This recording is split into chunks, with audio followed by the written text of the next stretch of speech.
এই মাজারাতগুলো দরবারগুলো থাকার কারণে আমরা এখনো মদিনার ইসলামের গ্রাণ পাই।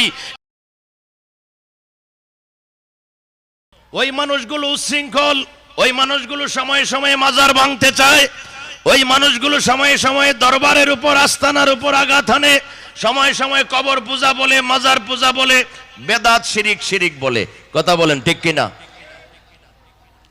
তো এই মানুষগুলাকে আমরা কোরআনের আলোকে চিনি, তাদের সাথে রহমতের সম্পর্ক নাই, তাদের সাথে নবীর আদর্শের সম্পর্ক নাই, তাদের সাথে সাহাবায়ে কেরামের আদর্শের সম্পর্ক নাই।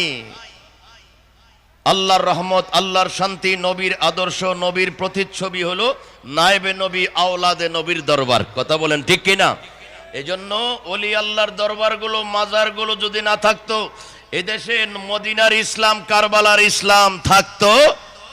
এই মাজারাতগুলো দরবারগুলো থাকার কারণে আমরা এখনো মদিনার ইসলামের গ্রাণ পাই, এখনো কারবালার ইসলামের গ্রাণ পাই। এজন্য তারা মদিনার ইসলাম, কারবালার ইসলামকে ধ্বংস করার জন্য তারা মাজার ভাঙ্গার, দরবার ভাঙ্গার কি নিয়েছে, মিশন চালু করেছে। এগুলা যদি ভাঙতে পারে তাহলে মদিনার ইসলাম, কারবালার ইসলাম কি হয়ে যাবে? ধ্বংস হয়ে যাবে। হুসাইনি ইসলাম ধ্বংস হয়ে যাবে। ইয়াজিদি ইসলাম কায়েম করতে তাদের সুবিধা হবে। কথা বলেন ঠিক কিনা?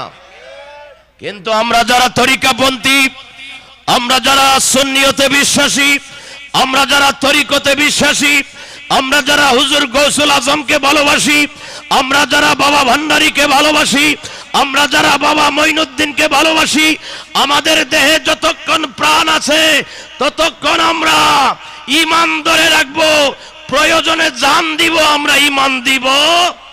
আমরা রাজি আছি? সবাই হাত তুলে দেখাই রাজি আছি। নারে তাকবীর, নারে রিসালত, নারে গৌসিয়া, গৌসুল আজম মজভান্ডারী, মঈন বাবা মজভান্ডারী, সাইফুদ্দিন বাবা মজভান্ডারী। উচ্চ সুরে বলি মারহাবা। মোহব্বতে পড়ি আল্লাহ আল্লাহ আল্লাহ,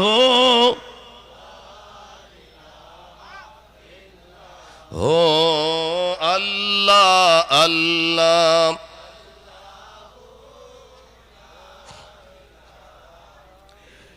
গুনাহগারের গোনা ঝরে নবী দরুদে আপনার, লাখো লাখো সালাম জানাই কদমে আপনার নবীজি।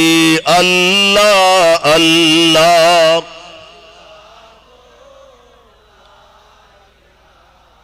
ইল্লাহ আল্লাহ আল্লাহ।